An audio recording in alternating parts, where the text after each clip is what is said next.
Xianxia Li defected from her country of birth, North Korea, went to China, spent 10 years there, and then to Seoul in South Korea, where she sought asylum. She's also given this absolutely fantastic TED talk, which at last count had some 5 million views. Thank you very much, Ms. Lee, for talking to for Outlet. Yours is, I think, one of the most remarkable stories that one has heard in recent times. I wanted to ask you in the TED talk, you say that when you were 7, it was the first time that you saw a public execution, and at that time you thought that it was routine and it was a normal thing to happen in a country. Would you like to say a little bit about that? We, as a North Korean, we grew up with constant public executions. It's so common to see that flyers posted by the government, like on the train station or on the street, side of the building. It posted all the flyers. Very commonly to see that. And when I was 7, I didn't even know what's the concept of public execution because I never saw that before that, and that's my first experience, and seeing the man was hanging by his neck under a bridge, and all I remember was at the time the people who was gathered on site, their face looked so dark. It's nobody. I can't even hear their breathing sounds. Just nobody speak out anything, speak any words. Just so silent, which means I can feel they were scared to see that. And so that was my first experience watching public execution. And over the years, during the public execution, we have one rule in North Korea, which every immediate family and relatives have to stand at the very front line of the public execution. So you have to see them, your beloved brothers or parents or your son or daughter dying in front of you. We have to watch it, and that's the reason he wanted to tell us without telling the words. That's perfect. This concept to tell us, like, if we are against all government, exactly I will be killed, exactly like the person in front of me.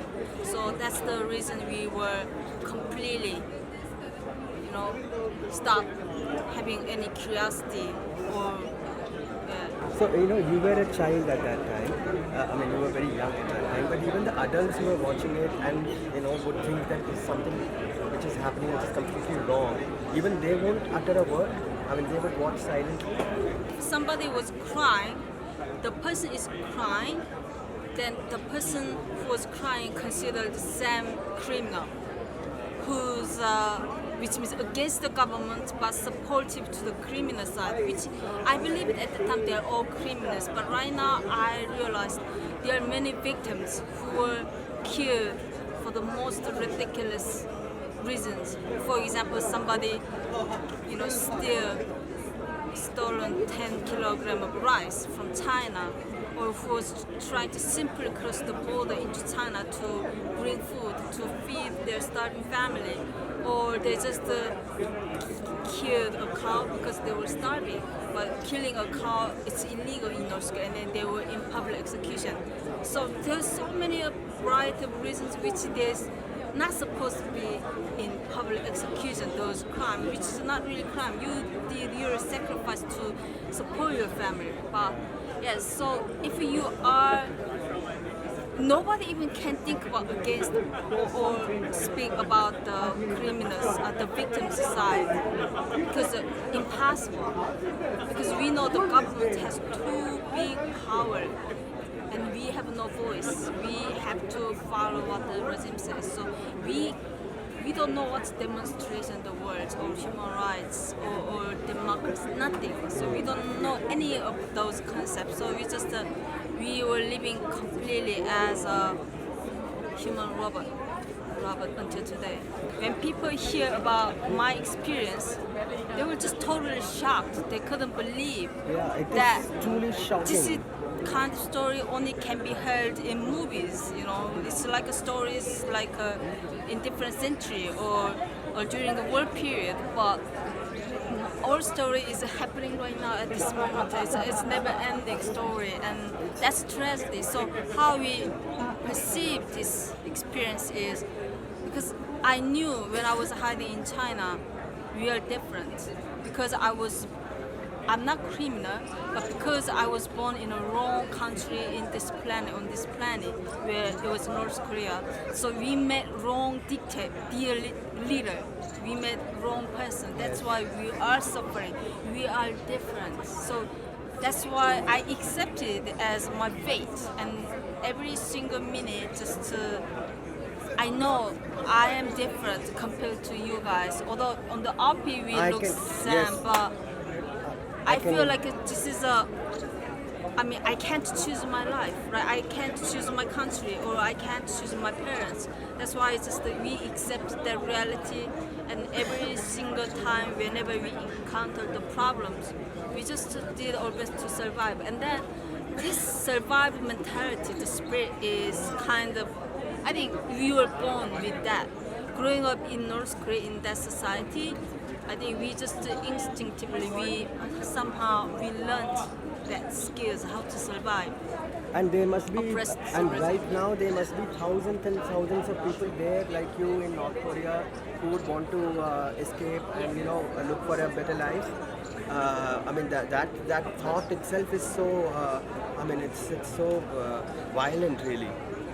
Yeah, even though I was suffered a lot, during the journey to find freedom to South Korea in the end, but I think still I feel I'm very fortunate because I escaped the totalitarian regime. But there's millions of other countrymen are suffering inside the virtual prison without ever knowing about the truth, freedom, and human rights.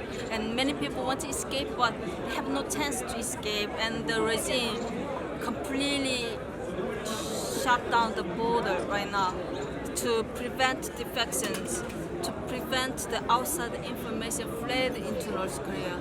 So it's becoming more difficult to escape these days than my period.